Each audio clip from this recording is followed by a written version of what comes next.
400 साल तक बर्फ के अंदर दबा एक मंदिर जिस पर बड़ी सी बड़ी बर्फ की चट्टानें आके गिरती हैं, फिर भी इस मंदिर को कोई हानि नहीं पहुंची।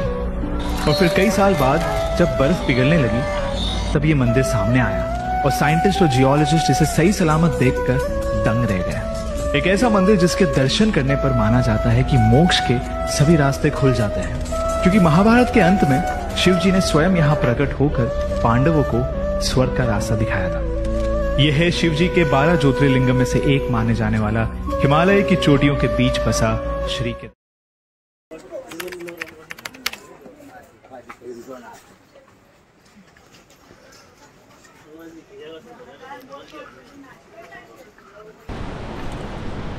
रात्रीचे 12:30 वाजलेत।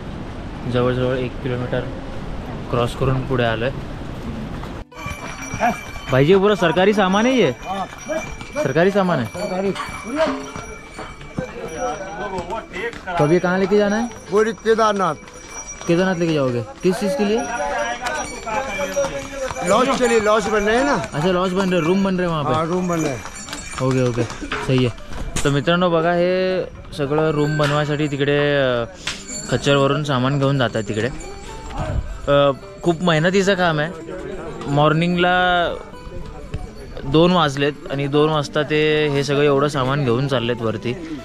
तर मित्रांनो आपण चांगल्या ठिकाणी राहतो, तिकडे आपण मौज मजा वगैरे करतो, पण गावच्या ठिकाणी किंवा मग जिथे खेतीवाडी आहे किंवा गाव साईड आहे तिकडे बघा ही मेहनत असते।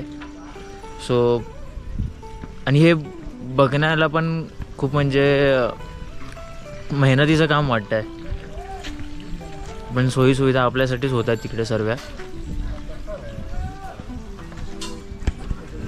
हे बघा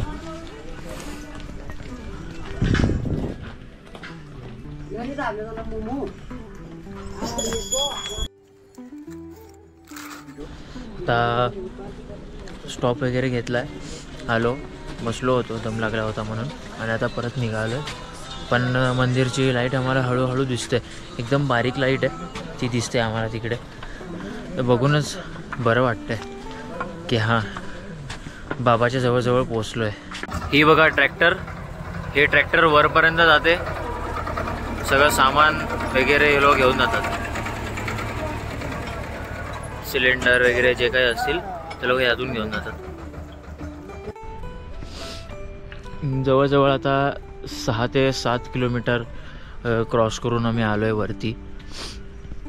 आणि ऑक्सिजन तसं बघायला गेलं तर आहे, बऱ्यापैकी आहे, तुम्हाला इतकं गरज नाही लागणार ऑक्सिजन वगैरे घ्यायची, किंवा कापूरच्या गोळ्या वगैरे इतकं काय गरज नाही लागणार तुम्हाला सध्या। पण थोडं थोडं जसं वर जात जाल तसं तुम्हाला कापूरच्या गोळ्या त्यांनी श्वास घेण्यासाठी मदत होईल, तर तुम्ही ते सुद्धा कापूरच्या गोळ्या घेऊन या, त्यांनी तुम्हाला श्वास घ्यायला इझी होईल।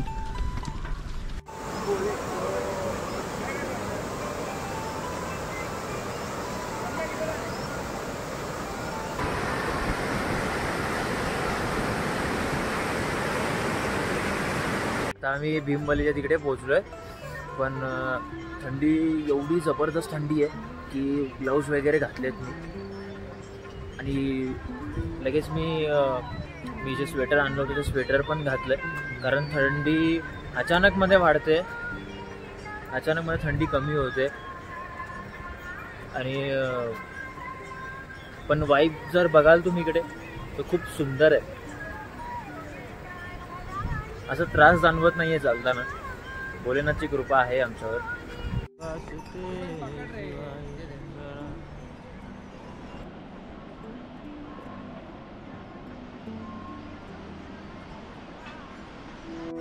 मित्रांनो हीच ती जागा होती जिथे रामवाडा म्हणून एक गाव होतं, आणि त्या गावामध्ये पूर्ण अख्खं गाव जे होतं ते महाप्रलयामध्ये 2013ला पुन्हा विलुप्त होऊन गेलेलं।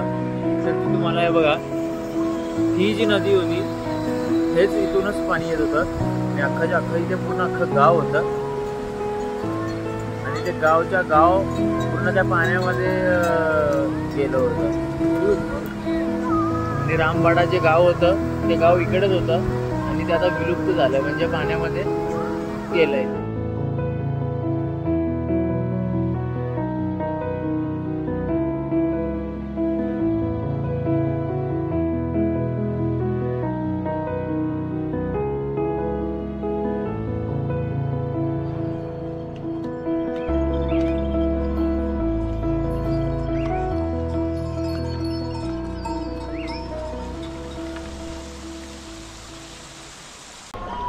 रामबाडावरून जवळजवळ 1 किलोमीटरचं डिस्टन्स आम्ही क्रॉस करून आलो आहे पुढे, आणि खूप डिफिकल्ट आहे इथून थोडं, त्यामुळे लाठी वगैरे घेऊन इथून चालायचं आहे पुढचा ट्रेक. हा रस्ता असा आहे, वळण वळण वळण वळण, खूप वळण आहे. वळण करत करत इथपर्यंत आलो आहे आणि आपल्याला तिथपर्यंत जायचं आहे वरती.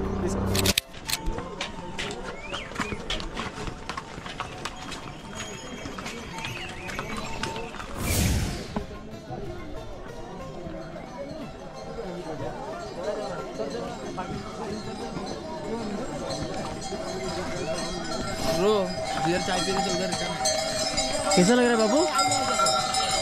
मजा आ रहा है? तू अकेला आया? भैया है और मम्मी पापा? पापा पहुंचने वाले। पापा पहुंच गए और तू अकेला भी पिट्टू से जा रहा है?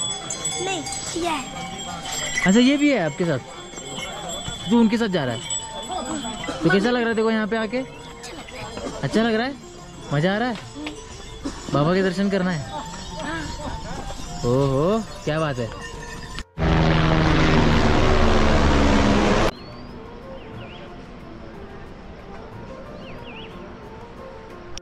गौरवला कसं वाटतं जेवण इकडे? -9-8 डिग्रीवरती. खूप छान वाटतंय. किती डिग्री पण त्रास ह्या गोष्टीचा होतोय की जे चालताना पाय दुखत आहेत, आणि आमचे 2 मित्र म्हणजे एक मित्र आणि एक भाऊ, खास करून समीर शिंदे आणि योगेश दामोदरे हे पाठीच राहिलेले. असं वाटतं का खच्चर त्यांच्या पुढे निघालेत आणि ते खच्चरच्या मागे राहिले. ते चणे खाऊ घालावं लागते. जय.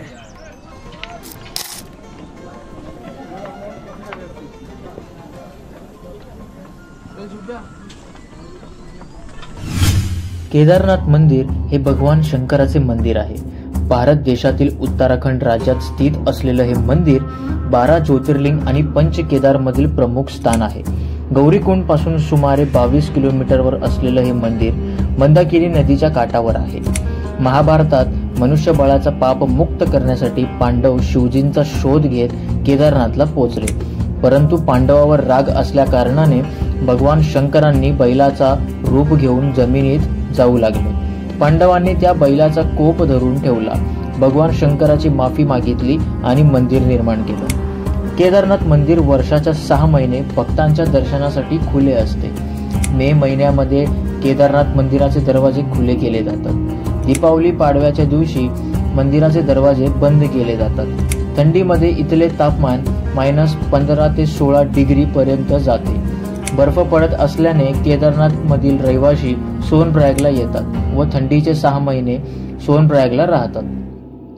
16 जून 2013 नुकताच गाव परत आपापल्या राहत्या ठिकाणी परतला होता. तो दिवस केदारनाथ मधील राहणाऱ्या लोकांसाठी काळा दिवस होता, कारण त्या दिवशी केदारनाथ मधील रामबाडा हे गाव पूर्णपणे पुरात वाहून गेले. अनेकांची घरं उद्ध्वस्त झाली तर काहींचे परिवार पुरात वाहून गेले. दर्शनासाठी आलेले भाविक त्यांच्या जीवाला आळा बसला. मंदाकिनी नदीच्या या पुरामुळे केदारनाथला जाणारा रस्ता सुद्धा पाण्यात वाहून गेला. पुराचा वेग इतका होता की मंदिराच्या बाजूची वस्ती पुरामध्ये वाहून गेली, पण मंदिराला धक्का सुद्धा लागला नाही. असं मानलं जातं की मंदिराची रक्षा करण्यासाठी भीम स्वतः जमिनीवर अवतरले होते. त्यामुळे मंदिराच्या मागे असलेल्या विशाल दगडाचे नाव भीमशिला असे ठेवले. रामबाडावरून जवळजवळ 4 ते 5 किलोमीटर आम्ही आलो आहे आणि इकडे एक मस्त बर्फ पडला आहे, पण तो बर्फ ऑलमोस्ट सुकला आहे. तुम्ही बर्फ दाखवतो तुम्हाला. बर्फ बघा, पूर्ण बर्फ जो आहे तो सुकला आहे. पण विचार करा, जेव्हा बर्फ होता तेव्हा किती सुंदर दिसत असेल. आणि आता मागे पण एक बर्फ आहे, तो पण तुम्हाला बर्फ दाखवतो. तो पण एकदम छान दिसतोय, मस्त दिसतोय. तो सुद्धा तुम्ही बघा.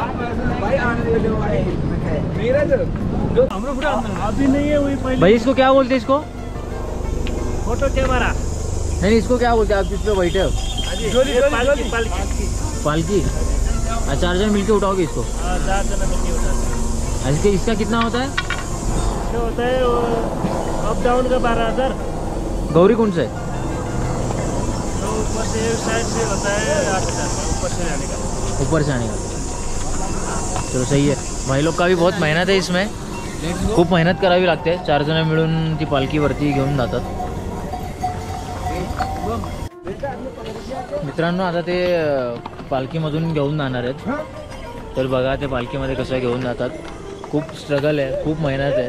आपल्याला इझिली असं वाटतं की आपण लगेच पोचू तिथपर्यंत. 20 किलोमीटर 22 किलोमीटर इझिली आपल्याकडनं होऊन जाईल म्हणून, पण तसं काही नाही आहे. खूप वेळ लागतो त्यासाठी.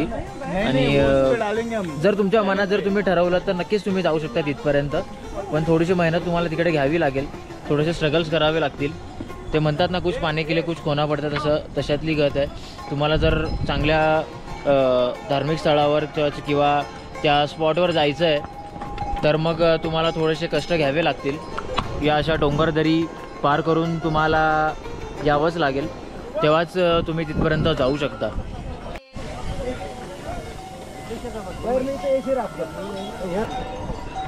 आता हे लोक ही पालखी घेऊन त्याच्या बाई आहेत, आजी आहेत, त्यांना खाली उतरवणार आहेत ते लोक. कारण त्यांच्या पायाला थोडासा त्रास आहे, त्यामुळे त्यांना चालता येत नाही आहे नीट. तर ते त्यांना घेऊन खाली जात आहेत. मित्रांनो, आज आपण पाहत आहोत की कशा प्रकारे आपण केदारनाथची चढाई चढतो. पण चढाई चढताना काही लोक घोड्यावर बसून म्हणजे खच्चर, काही लोक पिट्टू करून, जसं की हे पिट्टू आहे या साईडला. बेस्ट आणि सर्वात उत्कृष्ट हाच एक गोष्ट आहे की ह्याच्यात माणूस सेफली आणि फुल्ली सेफली जाऊ शकतो. कारण का ह्याच्यात 4 लोक 4 साईडला पकडून खालपर्यंत घेऊन जातात किंवा खालून वरपर्यंत घेऊन येतात. ही फुल्ली सेफली वस्तू आहे. पुढच्या टायमाला तुम्हाला कधी वाटलं की वरती यायचे तर फुल्ली सेफली या, ह्याच्यामध्ये या. घोड्यावर किंवा खच्चरवरती येऊ नका. मित्रांनो, लहानपणी ही पार्लेची बिस्किट आणि चाय मम्मी जेव्हा भरवायची तेव्हा खायचो ना, नाटक करायचो. पण आता ना पहाडोमध्ये आल्यावर असं वाटतं की चाय आणि बिस्किट खावं. तर पार्लेची बिस्किट घेतलं आहे. पार्लेची बिस्किट खाऊन पण परत चालू करणार चढायला.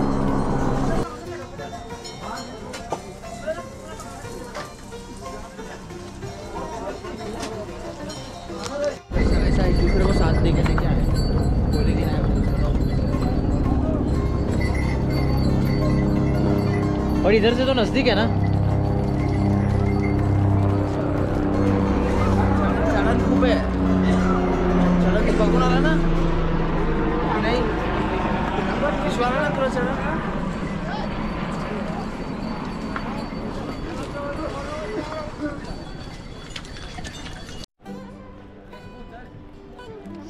मित्रांनो, तो तिकडे मागे बघा, तिकडे तुम्हाला एक जुना रोड दिसेल जो जातो असा. तो होता केदारनाथला जाण्यासाठी जुना रोड, जो 2013 मध्ये जेव्हा हे आलं तेव्हा तो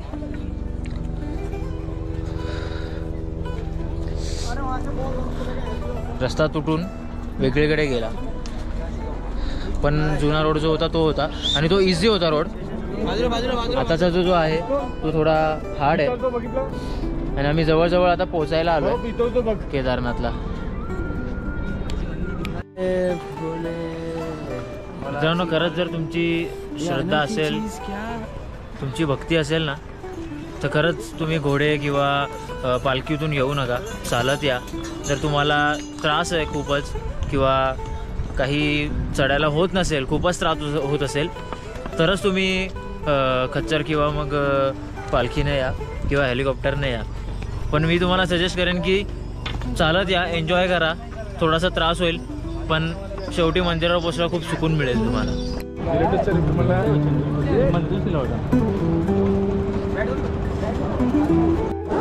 मित्रांनो, शेवटी बाबाच्या दरबारात आपण पोचलोय. हे बघा बाबाचा दरबार.